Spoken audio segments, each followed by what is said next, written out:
Good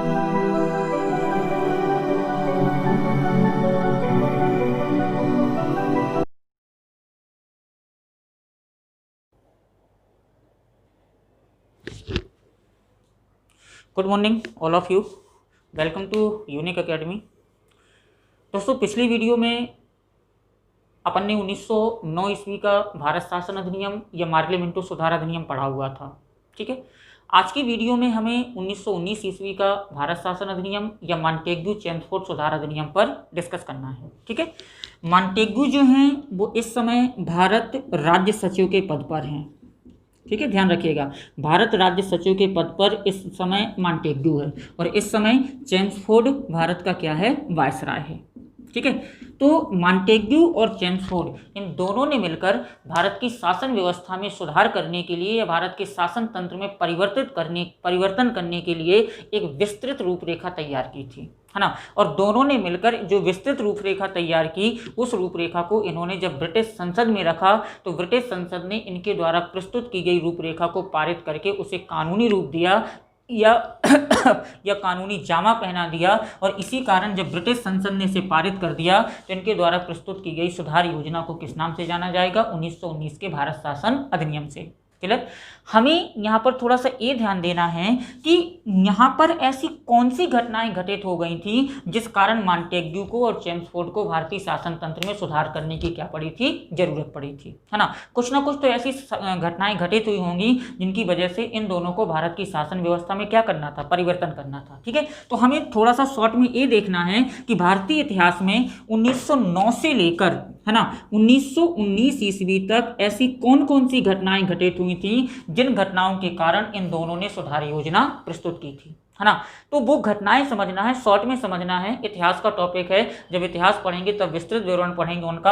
अभी सिर्फ short में उनके नाम और ये जानना है कि कौन कौन सी घटनाएं घटित हुई थी, है ना। तो 1909 से 1919 के बीच की जो सबसे पहली महत्वपूर्ण घटना है वो है 1914 ईस्वी की। और 1914 ईस्वी की जो घटना घटित हुई थी वो भारतीय इतिहास की ही नहीं बल्कि विश्व इतिहास की एक महत्वपूर्ण घटना है, जिसे हम नाम देते हैं प्रथम विश्व युद्ध, है ना। इस विश्व युद्ध में संपूर्ण विश्व दो गुटों में बंट गया था, है ना। एक का नाम था मित्र राष्ट्र और एक का नाम था धुरी राष्ट्र, है ना। धुरी का मतलब जिन्होंने युद्ध को जन्म दिया है और मित्र का मतलब जो मित्रता की वजह से एक दूसरे की क्या कर रहे थे, मदद कर रहे थे। धुरी राष्ट्रों में अगर हम देखें तो धुरी राष्ट्रों में मुख्यतः जर्मनी था, ध्यान दीजिएगा, है ना, जर्मनी था, ऑस्ट्रिया था और टर्की था, ये धुरी राष्ट्र थे। मित्र राष्ट्रों की अगर बात करें तो मित्र राष्ट्रों में मुख्यतः तीन देश थे, इंग्लैंड, फ्रांस और रूस। ध्यान देना, मित्र राष्ट्रों में इंग्लैंड है और इंग्लैंड शासन कहाँ कर रहा था, भारत में शासन था उसका, है ना। तो इंग्लैंड जब प्रथम विश्व युद्ध में शामिल होता है तो भारतीयों के ना चाहते हुए भी, है ना, इंग्लैंड ने भारत को प्रथम विश्व युद्ध में क्या कर लिया, शामिल कर लिया। ठीक, भारत विश्व युद्ध में शामिल हो गया। ठीक, इसी समय 1915 में गांधी जी अफ्रीका से लौटकर भारत आएंगे। जब भारत आएंगे तो गांधी अधिकांश भारतीयों का एक गुट ऐसा रहेगा जो प्रथम विश्व युद्ध में अंग्रेजों का सपोर्ट नहीं करेगा, विरोध करेगा। लेकिन गांधी जी अफ्रीका से जब वापस आएंगे तो गांधी जी प्रथम विश्व युद्ध में अंग्रेजों का क्या करते हैं, सपोर्ट करते हैं, समर्थन करते हैं। यहाँ तक कि गांधी जी ने संपूर्ण भारत का भ्रमण किया, भारत से धन एकत्रित किया, चंदा एकत्रित किया, अंग्रेजों की मदद की और भारतीयों को प्रेरित किया कि आप अधिक से अधिक सेना में भर्ती होइए, अंग्रेजों की मदद करिए। अगर अंग्रेज युद्ध जीत जाएंगे तो हो सकता है भारत को कुछ ना कुछ क्या देंगे, स्वतंत्रताएं प्रदान करेंगे। क्लियर। इसी कारण गांधी जी को भर्ती सार्जेंट भी कहा गया, क्योंकि उन्होंने प्रथम विश्व युद्ध के दौरान भारतीयों को सेना में भर्ती होने के लिए क्या किया था, प्रोत्साहित किया था। ठीक, तो प्रथम विश्व युद्ध में भारत के ना चाहते हुए भी भारत युद्ध में शामिल हो गया। 1918 में जब प्रथम विश्व युद्ध समाप्त हुआ तो भारतीयों को यह आशा थी कि इस युद्ध में इंग्लैंड की जीत हुई है, हो सकता है हमें भी कुछ ना कुछ क्या दी जाए, स्वतंत्रताएं या कुछ रियायत प्रदान की जाए। लेकिन अंग्रेजों ने भारतीयों को कोई रियायत प्रदान नहीं की, ध्यान दीजिएगा, है ना। अंग्रेजों ने, दूसरी घटना है इस समय की 1909 से 1920 की, कि अंग्रेजों ने एक एक्ट पारित करके भारत भेज दिया जिसका नाम था रॉलेट एक्ट। प्रथम विश्व युद्ध में भारतीयों ने अंग्रेजों का साथ इसीलिए दिया था क्योंकि उन्हें लगता था कि शायद युद्ध जीतने के बाद अंग्रेज हमें कुछ ना कुछ स्वतंत्रताएं या रियायत प्रदान करेंगे। लेकिन अंग्रेजों ने रियायत प्रदान नहीं की, बल्कि एक एक्ट पारित करके भारत भेज दिया गया जिसे नाम दिया गया रॉलेट एक्ट। और इस एक्ट में कहा गया, अंग्रेजों को ये अधिकार दिया गया, ब्रिटिश सरकार को, कि अगर आप चाहें तो किसी भी भारतीय को बिना किसी अपील, बिना दलील और बिना वकील के आप गिरफ्तार करके उसे जेल में बंद कर सकते हैं। बिना अपील, कहीं अपील नहीं कर सकता वो भारतीय, कहीं दलील नहीं दे सकता, ना अपने फेवर में कोई वकील खड़ा कर सकता है। इसलिए इस कानून को काला कानून नाम दिया गया। ठीक, ये स्वतंत्रता मिली हमें युद्ध में सहायता देने के लिए। ठीक है, हमने सहायता दी कि शायद हमें कुछ स्वतंत्रता दें, लेकिन वो स्वतंत्रता देने की बजाय उन्होंने क्या कर दिया, हमारे लिए रॉलेट एक्ट पारित करके भेज दिया, जो हमारे लिए काले कानून से कम नहीं था। जब रॉलेट एक्ट भारत आया तो निश्चित है भारतीय इसका क्या करेंगे, विरोध करेंगे, है ना। भारतीयों ने विरोध किया। भारत के अधिकांश बड़े बड़े शहरों में आंदोलन हुए, हड़तालें की गई, भूख हड़ताल हुई, अनशनें हुई, है ना। जो कुछ भी हो सकता था सब कुछ हमने इसके विरोध में किया। और इसी के विरोध में तीसरी घटना, है ना, इसी के विरोध में पंजाब में दो नेता इसका विरोध कर रहे थे, डॉक्टर सतपाल और डॉक्टर सैफुद्दीन किचलू। तो जब वो लोग इसका विरोध कर रहे थे रॉलेट एक्ट का, तो ब्रिटिश सरकार ने क्या कर लिया, उन्हें गिरफ्तार कर लिया, है ना। तो उनकी गिरफ्तारी के कारणों को जानने के लिए और ब्रिटिश सरकार पर दबाव बनाने के लिए कि शायद दबाव बनाए हम सरकार पर और सरकार इन नेताओं को क्या कर दे, रिहा कर दे, तो दबाव बनाने के लिए पंजाब के अमृतसर के जालियांवाला बाग में एक सभा रखी गई थी। और इस सभा में, है ना, निहत्थी भीड़ थी, शांतिपूर्वक बैठकर विचार विमर्श कर रही थी, है ना। जालियांवाला बाग में एक सभा रखी गई थी जहां पर जनरल ओ डायर पहुंचता है। ध्यान रखना, ओ डायर, आर डायर नहीं, क्योंकि आर डायर भी है ना। जनरल ओ डायर पहुंचेगा और फिर निहत्थी भीड़ पर क्या करता है, अंधाधुंध गोलियां चलवा देता है, जिसमें कई लोगों की क्या हो जाती है, मृत्यु हो जाती है। तो ये तीन घटनाएं घटित हुई और इन तीनों घटनाओं की वजह से, ध्यान देना, इन तीनों घटनाओं की वजह से भारत का जो राजनीतिक माहौल था वो अत्यधिक गर्म था। इस समय राजनीतिक माहौल में उथल पुथल मची हुई थी, है ना। और यही कारण है कि इस राजनीतिक माहौल को दबाने के लिए, इस उथल पुथल को शांत करने के लिए, है ना, भारत सचिव मॉन्टेग्यू और वायसराय चेम्सफोर्ड ऐसे कानून लाना चाहते थे जिससे भारतीयों के इस राजनीतिक जो उथल पुथल है इसे शांत किया जा सके और भारत में ब्रिटिश शासन को सुरक्षित और लंबे समय तक यथास्थिति बनाए रखा जा सके। ठीक, ये इसकी भूमिका थी। ठीक, 1919 का जो अधिनियम आया, है ना, इस अधिनियम में क्या क्या प्रावधान रखे थे ब्रिटिश संसद ने, वो आप लोग समझ गए, है ना। ये तो इसकी भूमिका थी कि क्यों पारित कराना पड़ा, है ना। इसमें प्रावधान क्या रखे थे ब्रिटिश संसद ने, वो समझिए। इसका जो पहला प्रावधान है, ठीक, पिछले 1909 के अधिनियम में अपन पढ़ के आ रहे हैं कि भारत में इस समय दो प्रकार की विधान परिषदें हो गई थी। केंद्र के लिए केंद्रीय या भारतीय विधान परिषद और प्रांतों के लिए प्रांतीय विधान परिषद। ठीक, अभी तक जो हमारी 1919 के पहले तक जो हमारी भारतीय विधान परिषद या केंद्रीय विधान परिषद थी, इसका एक सदन था, ओनली एक सदन था। ठीक है, संसद से समझिए, जैसे वर्तमान में संसद है तो संसद के दो सदन हैं, एक का नाम है राज्यसभा और एक का नाम है लोकसभा, दो सदन है। ठीक, 1900 और यही विधान परिषद ही वर्तमान की संसद है। आप ये समझ लीजिए, जो बार बार विधान परिषद का नाम ले रहा हूं वो वर्तमान की क्या है, संसद है ना। तो 1919 के पहले तक जो भारत की भारतीय विधान परिषद या केंद्रीय विधान परिषद थी वो कितने सदनीय थी, एक। लेकिन 1919 के अधिनियम द्वारा केंद्रीय विधान परिषद या भारतीय विधान परिषद कितने सदनीय, दो सदनीय विधान परिषद की क्या की गई, स्थापना की गई। 1919 के अधिनियम का पहला महत्वपूर्ण पॉइंट है कि 1919 के पहले तक जो भारतीय विधान परिषद या केंद्रीय विधान परिषद थी वो एक सदनीय थी, एक सदन था, है ना। लेकिन 1919 के अधिनियम द्वारा केंद्रीय विधान परिषद या भारतीय विधान परिषद की दो सदनीय व्यवस्था की क्या की गई, स्थापना की गई। यानी 1919 के बाद भारतीय विधान परिषद या केंद्रीय विधान परिषद के कितने सदन होंगे, दो सदन। इसका जो पहला सदन था, ध्यान दीजिएगा, है ना, इसका जो पहला सदन था उसे नाम दिया गया केंद्रीय विधानसभा। ठीक, केंद्रीय विधानसभा या निम्न सदन या प्रथम सदन। ठीक, जो दो सदनीय विधान परिषद स्थापित हुई उसके पहले सदन को नाम दिया गया केंद्रीय विधानसभा, निम्न सदन या प्रथम सदन। वर्तमान की लोकसभा, ठीक है, आप समझिए ऐसे, जो अधिकार जो कार्य वर्तमान में लोकसभा को दिए गए हैं वही अधिकार और वही कार्य उस समय किसके पास थे, केंद्रीय विधानसभा, निम्न सदन या प्रथम सदन। ठीक है, इस सदन की कुल सदस्य संख्या, ध्यान दीजिएगा, इस सदन की जो कुल सदस्य संख्या थी वो कितनी थी, 143 सदस्य संख्या 143 थी। और इस सदन के सदस्यों का जो कार्यकाल होता था, है ना, कार्यकाल कितना था इस सदन के सदस्यों का, तो इस सदन के सदस्यों का कार्यकाल कितना था, 5 वर्ष। ध्यान से समझिए थोड़ा इस अधिनियम को, ठीक है। 1919 के अधिनियम के पहले तक भारत में भारतीय विधान परिषद या केंद्रीय विधान परिषद एक सदनी थी, लेकिन 1919 के अधिनियम द्वारा भारतीय विधान परिषद या केंद्रीय विधान परिषद की द्विसदनीय व्यवस्था की क्या की गई, स्थापना की गई। इसका जो पहला सदन था, जिसे हम नाम देते हैं केंद्रीय विधानसभा, निम्न सदन या प्रथम सदन, वर्तमान में किसकी जैसी, लोकसभा जैसी, बिल्कुल लोकसभा जैसी, है ना। सदस्य संख्या कितनी थी इसकी, 143, और कार्यकाल कितना था, 3 वर्ष, ठीक। इसका जो दूसरा सदन था, ध्यान दीजिएगा, जो दूसरा सदन था उसे अपन नाम देते हैं राज्य परिषद, राज्य परिषद नाम देंगे, ठीक है, या राज्यसभा, ठीक है, या नाम देंगे द्वितीय सदन। और बिल्कुल किसकी जैसी थी, ये भी ध्यान दीजिए, वर्तमान में जो राज्यसभा है हमारी, है ना, बिल्कुल उसके समान कार्य और अधिकार किसके थे, राज्य परिषद के, है ना। इसकी कुल सदस्य संख्या अगर अपन देखें, ध्यान दीजिएगा, तो इसकी कुल सदस्य संख्या कितनी थी, 60, ठीक है, कुल सदस्य संख्या इसकी 60 थी। और इसके सदस्यों का जो कार्यकाल होता था, तो इसके सदस्यों का कार्यकाल कितना था, 5 वर्ष। समझ में आ गया, ठीक है। 1919 के अधिनियम के पहले तक भारत में भारतीय विधान परिषद या केंद्रीय विधान परिषद एक सदनी थी, है ना, लेकिन 1919 के अधिनियम द्वारा भारत में केंद्रीय विधान परिषद या भारतीय विधान परिषद की द्विसदनीय व्यवस्था की स्थापना की गई, जिसका पहला सदन है केंद्रीय विधानसभा, इसी को नाम देते हैं निम्न सदन, इसी को नाम देते हैं प्रथम सदन। ये वर्तमान में किसके जैसा था, लोकसभा के जैसा, ठीक है। कुल सदस्य संख्या कितनी थी, 143, कार्यकाल कितना था, 5 वर्ष। दूसरा सदन जो है उसे नाम देते हैं राज्य परिषद या राज्यसभा या द्वितीय सदन, वर्तमान में बिल्कुल किसके जैसा है, एट एज राज्यसभा के जैसा। कुल सदस्य संख्या 60 और कार्यकाल 5 वर्ष। समझ में आ गया ये पॉइंट, ठीक है। अगर आप चाहें तो स्क्रीनशॉट ले सकते हैं आप लोग इसका, ये आपके लिए मैटर हो जाएगा डेटा, है ना।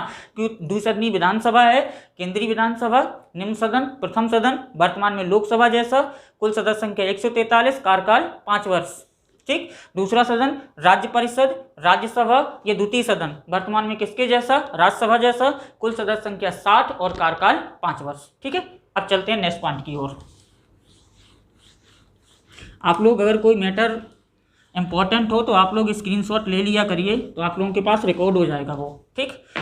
दूसरे पॉइंट पे आते हैं, समझिएगा, ठीक है।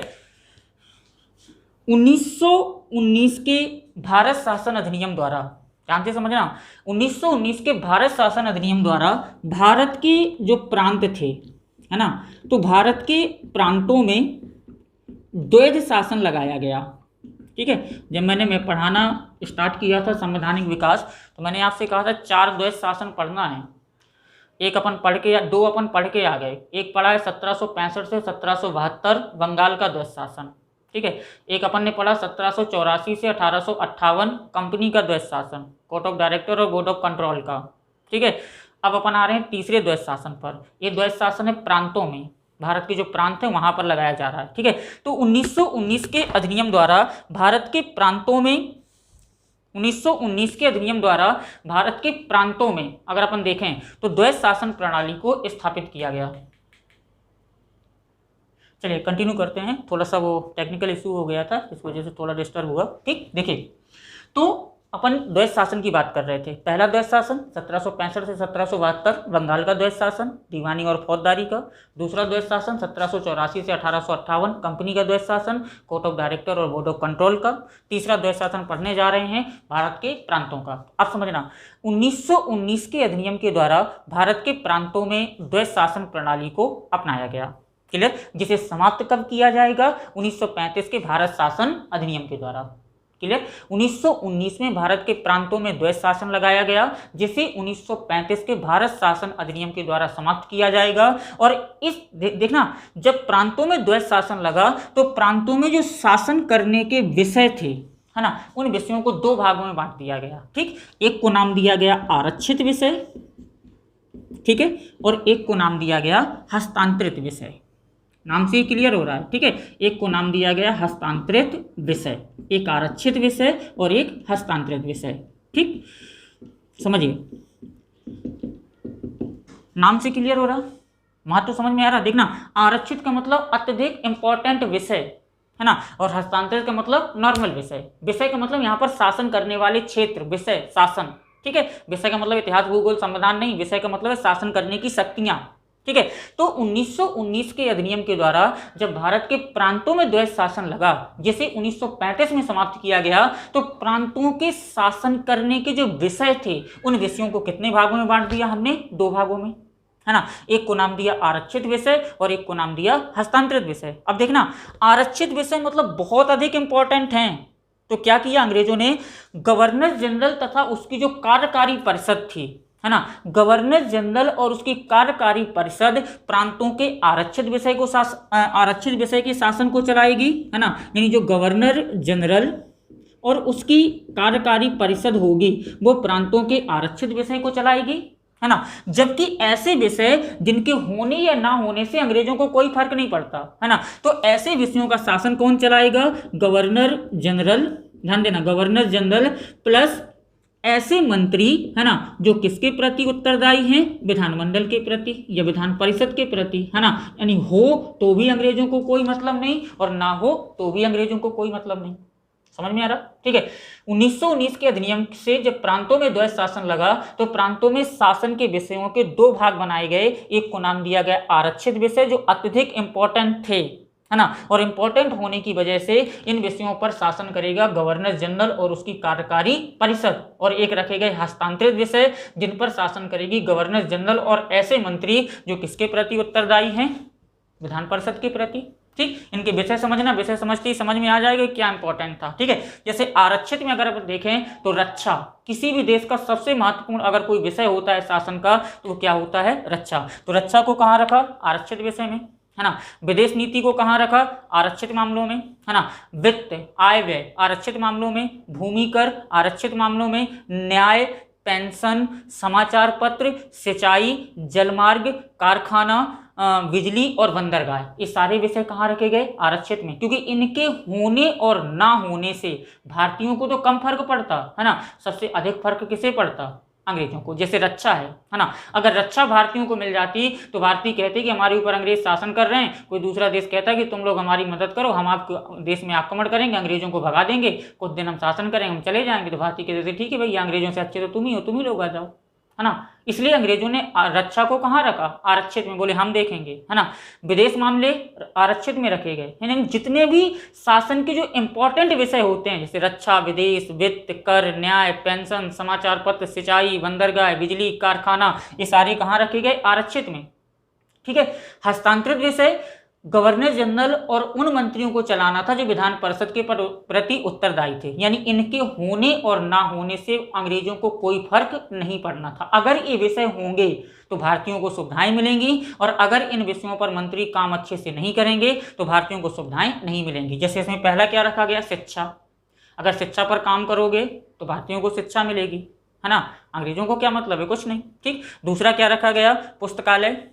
तीसरा क्या रखा गया? स्थानीय शासन यानी ग्राम पंचायत और नगर पालिकाएं, है ना। चिकित्सा यानी सुविधाएं, अगर स्वास्थ्य सुविधाएं बेहतर रखोगे तो भारतीयों को सुविधाएं मिलेंगी। ठीक है, सार्वजनिक निर्माण कार्य यानी सड़क वगैरह बनवाओगे तो आपको फायदा मिलेगा। ठीक है, उद्योग और सार्वजनिक मनोरंजन, ठीक है, ये रखे गए हस्तांतरित में। तो 1919 के अधिनियम द्वारा भारत के प्रांतों में जब द्वैध शासन लगा, जैसे 1935 में समाप्त किया जाएगा, तो प्रांतों के द्वैध शासन में प्रांतों के शासन के विषयों को 2 भागों में बांट दिया गया, आरक्षित और हस्तांतरित। तो जितने भी इंपॉर्टेंट विषय थे वो कहाँ रख दिए गए? आरक्षित में। और आरक्षित विषयों का शासन किसे चलाना था? गवर्नर जनरल और उसकी कार्यकारी परिषद को। जितने ऐसे विषय थे जिनके होने या ना होने से अंग्रेजों को कोई फर्क नहीं पड़ना था, तो ऐसे विषयों को कहाँ रखा गया? हस्तांतरित विषय में। और इन विषयों का शासन किसे चलाना था? गवर्नर जनरल और मंत्रियों के उस समूह को जो किसके प्रति उत्तरदायी थे? विधान परिषद के। एक द्वैध शासन हो गया प्रांतों का। चाहे तो आप लोग इसका भी स्क्रीनशॉट ले लीजिए। ठीक है, फिर अपन चलते हैं नेक्स्ट पॉइंट की ओर। ठीक, स्क्रीनशॉट ले लीजिए, फिर नेक्स्ट पॉइंट की ओर चलते हैं।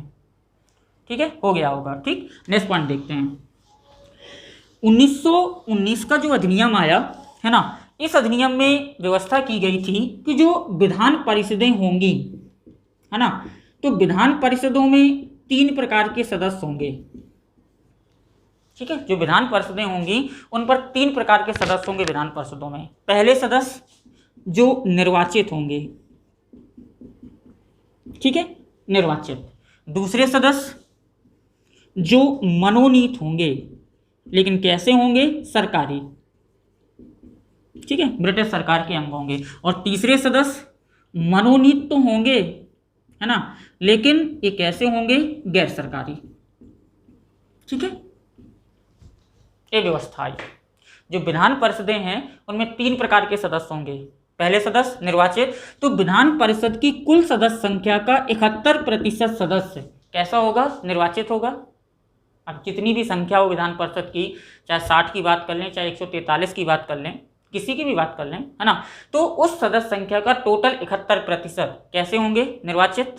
ठीक है, उस सदस्य संख्या का टोटल 18% कैसा होगा, मनोनीत सरकारी, है ना, और उस विधान परिषद की सदस्य संख्या का कुल 11% कैसा होगा, मनोनीत गैर सरकारी। तो आज भी बहुमत किसके पास है, अंग्रेजों के पास। ठीक है, गैर सरकारी 11% है, बहुमत है ही नहीं इनके पास, है ना। तो 1919 के अधिनियम में ये व्यवस्था की गई थी कि जो विधान परिषदें होंगी, विधान परिषदों में 3 प्रकार के सदस्य होंगे। उस विधान परिषद की कुल सदस्य संख्या का 71% होगा निर्वाचित, उस विधान परिषद की कुल सदस्य संख्या का, ध्यान दीजिएगा, 18% होगा मनोनीत सरकारी, और उस विधान परिषद की कुल सदस्य संख्या का, है ना, 11% मनोनीत गैर सरकारी। ये क्लियर हुआ। विधान परिषद में 3 प्रकार के सदस्य होंगे, निर्वाचित 71%, मनोनीत सरकारी 18% और मनोनीत गैर सरकारी 11%। क्लियर। अब आते हैं नेक्स्ट पॉइंट की ओर, ध्यान देना। जब अपन कह रहे हैं कि विधान परिषद में निर्वाचित सदस्य होंगे, है ना, तो इसका मतलब है चुनावी प्रावधान प्रारंभ हो चुके हैं, चुनाव की कुछ व्यवस्था की जा रही है ना, चुनावी प्रावधान प्रारंभ हो चुके हैं। ठीक, तो 1919 के अधिनियम का जो नेक्स्ट पॉइंट है, वो नेक्स्ट पॉइंट यही रहेगा कि 1919 के अधिनियम द्वारा सीमित मताधिकार, है ना, बिल्कुल आज जैसा नहीं कि सब वोट डाल दें 18 साल से अधिक वाले, ये नहीं होगा, है ना, सीमित मताधिकार प्रारंभ किया गया।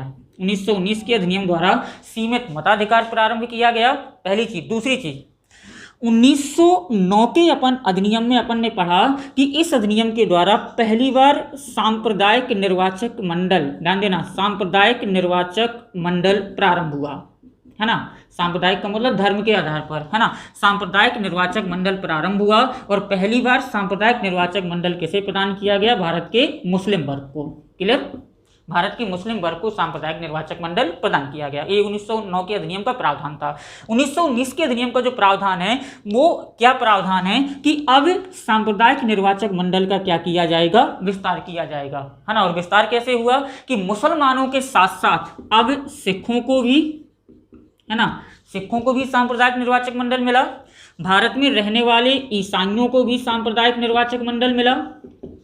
ठीक है, प्लस भारत में जो आंग्ल भारतीय थे, आंग्ल भारतीय का मतलब ऐसे अंग्रेज, है ना, जो इंग्लैंड की जन्मभूमि है लेकिन वो भारत में निवास कर रहे हैं, तो जो आंग्ल भारतीय हैं, तो आंग्ल भारतीयों को सांप्रदायिक निर्वाचक मंडल, प्लस अगर किसी यूरोपीय देश का अन्य कोई व्यक्ति भारत में निवास कर रहा है तो उसे भी सांप्रदायिक निर्वाचक मंडल से क्या किया गया, प्रदान किया गया, है ना। तो 1919 के अधिनियम का जो प्रावधान है वो ये है कि इस अधिनियम द्वारा सीमित मताधिकार प्रारंभ किया गया, प्लस सांप्रदायिक निर्वाचक मंडल का विस्तार किया गया। और कैसा विस्तार हुआ, सांप्रदायिक निर्वाचक मंडल को और सरल शब्दों में समझिए, जैसे वर्तमान में होता है कि लोकसभा की 552 सीटें हैं, है ना, उनमें से पता चला जो हमारी लोकसभा सीट है वो इस साल जनरल है, अगले साल ओबीसी के लिए रिजर्व हो गई, है ना, अगले साल एससी के लिए हो गई और अगले साल एसटी के लिए हो गई। तो ये है जाति के आधार पर, है ना। लेकिन अंग्रेजों ने जाति के आधार पर नहीं किया था, अंग्रेजों ने किस आधार पर किया था, धर्म के आधार पर, है ना। बोले ए सीट है तो इसमें सिर्फ मुस्लिम चुनाव लड़ेंगे, ए सीट है तो यहाँ से सिर्फ सिख चुनाव लड़ेंगे, ए सीट है तो यहाँ से ईसाई बस चुनाव लड़ेंगे, है ना। यानी सीधा सा अर्थ है धर्म के आधार पर सीटों का क्या करना, आरक्षण करना। क्लियर। तो 1919 के अधिनियम द्वारा सीमित मताधिकार प्रारंभ किया गया, साथ ही सांप्रदायिक निर्वाचक मंडल का विस्तार किया गया। अब सांप्रदायिक निर्वाचक मंडल मुस्लिम वर्ग के साथ साथ भारत के सिखों, ईसाइयों, आंग्ल भारतीयों तथा यूरोपियों के लिए विस्तारित कर दिया गया। क्लियर। नेक्स्ट पॉइंट समझिएगा। अभी तक क्या होता था, है ना, अपन देखते आ रहे हैं कि अभी तक जो वायसराय या गवर्नर जनरल होता था, है ना, गवर्नर जनरल और उसकी कार्यकारी परिषद ही संपूर्ण भारत के लिए बजट का क्या करती थी, निर्माण करती थी। संपूर्ण भारत के लिए बजट बनता था। ठीक है, एक बजट बनता था, वो भारत का बजट कहलाता था, वो भारत के राज्यों का भी होता था और भारत के संघ का भी होता था, है ना। लेकिन अगर वर्तमान में देखें तो वर्तमान में ऐसा नहीं है ना। भारत संघ अपना अलग बजट रखेगा जिसमें भारत के सभी राज्य और केंद्र शासित प्रदेश शामिल होंगे और भारत का प्रत्येक राज्य अपना अलग बजट रखेगा, और ये व्यवस्था कहाँ से आई है? 1919 से, है ना।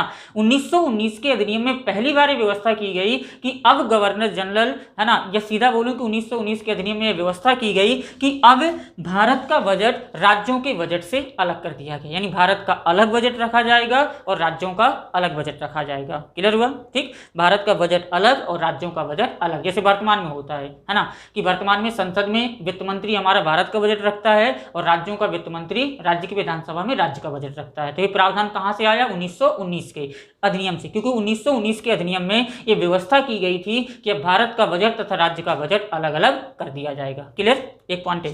नेक्स्ट पॉइंट है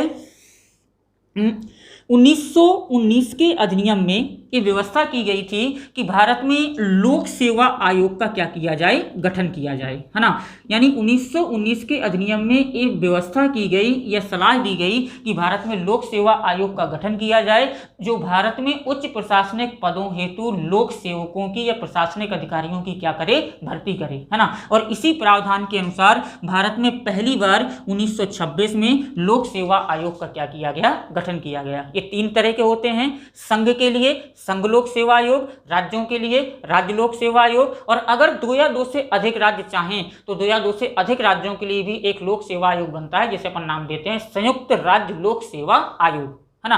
जो प्रशासनिक अधिकारी हैं आईएएस कलेक्टर, आईएएस आईपीएस, या राज्यों के प्रशासनिक अधिकारी हैं SDM, deputy collector, deputy SP, है ना, इन सभी अधिकारियों को अपन प्रशासनिक अधिकारी नाम देते हैं। और इनकी परीक्षा का आयोजन करना, इनकी भर्ती करना काम किसका होता है? लोक सेवा आयोग का। तो 1919 के अधिनियम में प्रावधान किया गया, है ना, कि भारत में लोक सेवा आयोग का गठन किया जाए, है ना। और इसी प्रावधान के अनुसार 1926 में भारत में लोक सेवा आयोग की स्थापना की गई। ये लोक सेवा आयोग संघ के लिए संघ लोक सेवा आयोग, राज्यों के लिए राज्य लोक सेवा आयोग, तथा 2 या 2 से अधिक राज्य अगर आपस में चाहें तो एक संयुक्त राज्य लोक सेवा आयोग का भी क्या कर सकते हैं? गठन कर सकते हैं। ठीक, 1919 के अधिनियम में एक व्यवस्था और की गई थी, है ना, कि ध्यान दीजिएगा थोड़ा सा, 1919 के अधिनियम की, है ना, भाग 3, 1919 के अधिनियम की भाग 3 की धारा, ध्यान दीजिएगा, 1919 के भाग 3 की धारा 34 का, ठीक, 1919 का जो अधिनियम है वो कई भागों में बटा हुआ था। तो 1919 के भाग 3 की धारा 34 का में एक प्रावधान रखा गया था कि इस अधिनियम में जो भी सिफारिशें हम लागू कर रहे हैं, जो भी प्रावधान हम लागू कर रहे हैं भारत में, उन प्रावधानों का हम मूल्यांकन करेंगे और कि वह प्रावधान अपने परिणाम तक पहुंचने में सफल हुए हैं या नहीं। मतलब जो 1919 के अधिनियम में जो प्रावधान रखे गए, उन प्रावधानों को भारत में लागू किया गया, है ना। और जब उन्हें भारत में लागू किया गया तो ब्रिटिश सरकार या ब्रिटिश संसद ये चाहती थी कि हम इसका मूल्यांकन करवाएंगे 10 वर्ष के बाद कि जो प्रावधान हमने रखे थे वो अपने परिणाम को प्राप्त करने में सफल हुए हैं या नहीं, है ना। तो 1919 के अधिनियम के भाग 3 की धारा 34 का में कहा गया था कि इस अधिनियम के लागू होने से 10 वर्ष के पश्चात हम एक आयोग बनाकर ये मूल्यांकन करवाएंगे कि अधिनियम अपनी शर्तों, अधिनियम अपने परिणामों को प्राप्त करने में सफल हुआ है या नहीं, है ना। तो अधिनियम की 34 का की धारा के अनुसार इस अधिनियम की 10 वर्षों के बाद क्या की जानी थी? समीक्षा की जानी थी। ठीक है, ये है 1919 का भारत शासन अधिनियम। जैसे मेन पॉइंट याद रखना। पहला पॉइंट, केंद्र में द्विसदनीय विधायिका की स्थापना की गई। पहला सदन केंद्रीय विधानसभा, निम्न सदन या प्रथम सदन, कुल सदस्य संख्या 143, कार्यकाल 3 वर्ष।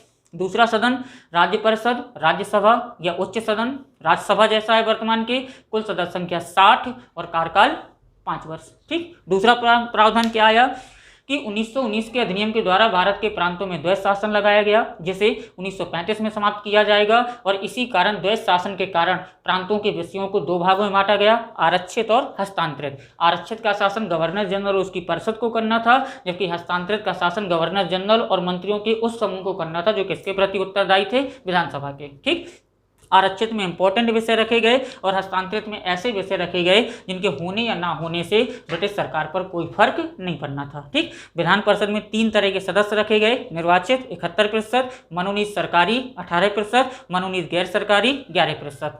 ठीक। इस अधिनियम द्वारा सीमित मताधिकार प्रदान किया गया तथा 1909 में जो सांप्रदायिक निर्वाचक मंडल भारत में प्रारंभ हुआ था, उस सांप्रदायिक निर्वाचक मंडल का इस अधिनियम द्वारा क्या किया गया, विस्तार किया गया, है ना। अब मुसलमानों के साथ साथ सिखों, ईसाइयों, आंग्ल भारतीयों तथा यूरोपियों को भी सांप्रदायिक निर्वाचक क्षेत्र क्या कर दिए गए, प्रदान कर दिए गए। ठीक। इस अधिनियम में सिफारिश की गई थी कि भारत में लोक सेवा आयोग का क्या किया जाए, गठन किया जाए। और यही कारण है कि भारत में पहली बार 1926 में लोक सेवा आयोग का गठन हुआ, जो 3 प्रकार के होते हैं। संघ के लिए संघ लोक सेवा आयोग, राज्यों के लिए राज्य लोक सेवा आयोग और प्रांतों के लिए या 2 या 2 से अधिक प्रांतों के लिए संयुक्त राज्य लोक सेवा आयोग।